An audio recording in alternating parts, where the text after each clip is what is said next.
السلام علیکم ورحمۃ اللہ وبرکاتہ۔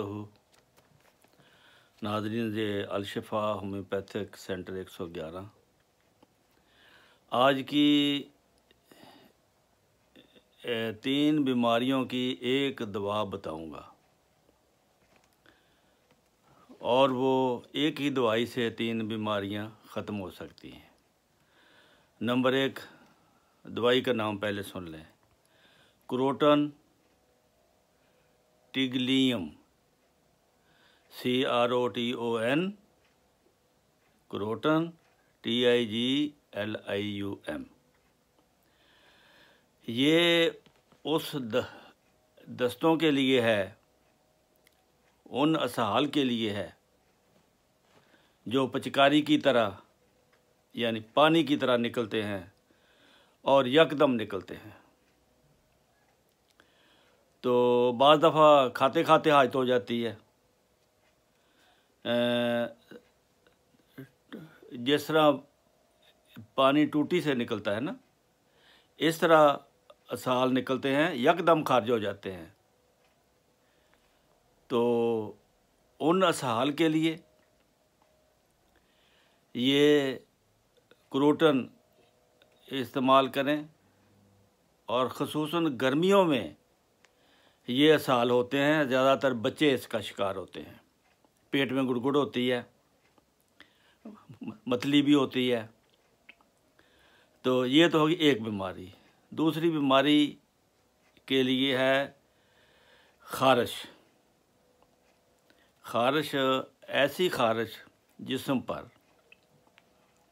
کہ اگر کھجلانے سے جگہ کو درد ہو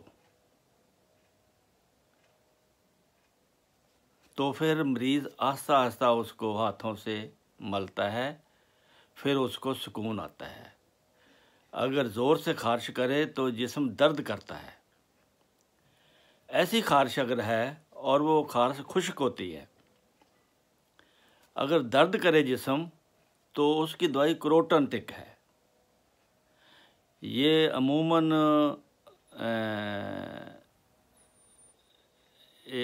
اکثر کھسیوں کی تھیلی کے ایگزیما، دائیں بائیں، آگے پیچھے، درمیان والی جگہ، اس میں زیادہ تر اگر ایگزیما ہے تو وہاں پہ یہ زیادہ اچھا کام کرتی ہے۔ پھر تیسری دوائی ہے ان ماؤں کے لیے جب بچہ دودھ پیتا ہے تو پستان میں درد ہوتا ہے۔ یہ 3 میں نے بیماریاں بتائی ہیں، ایک دوائی ہے۔ جب بچے کے دودھ پینے سے پستان میں درد ہو تو کروٹن ٹیگ اس کی دوائی ہے۔ جب جسم پہ خارش ہو اور خارش کرنے سے درد ہو تو کروٹن اس کی دوائی ہے۔ جب گرمیوں میں بچوں کو یا بڑوں کو اسہال لگ جاتے ہیں، پیٹ گڑ گڑ کرتا ہے، متلی بھی ہے، دل خراب ہوتا ہے، یکدم خارج ہوتا ہے پخانہ، تو اس کی دوائی کروٹن ہے۔ یہ میرے خیال میں زیادہ یاد کرنے کی ضرورت نہیں، اس کی یہ مشہور علامتیں میں نے آپ کو بتا دی ہیں۔ اگر ان میں سے کوئی بھی آپ کو بیماری ہے تو آپ کروٹن کا استعمال کریں، انشاءاللہ 1-2 خوراکوں سے ہی آپ کی بیماری ٹھیک ہو جائے گی۔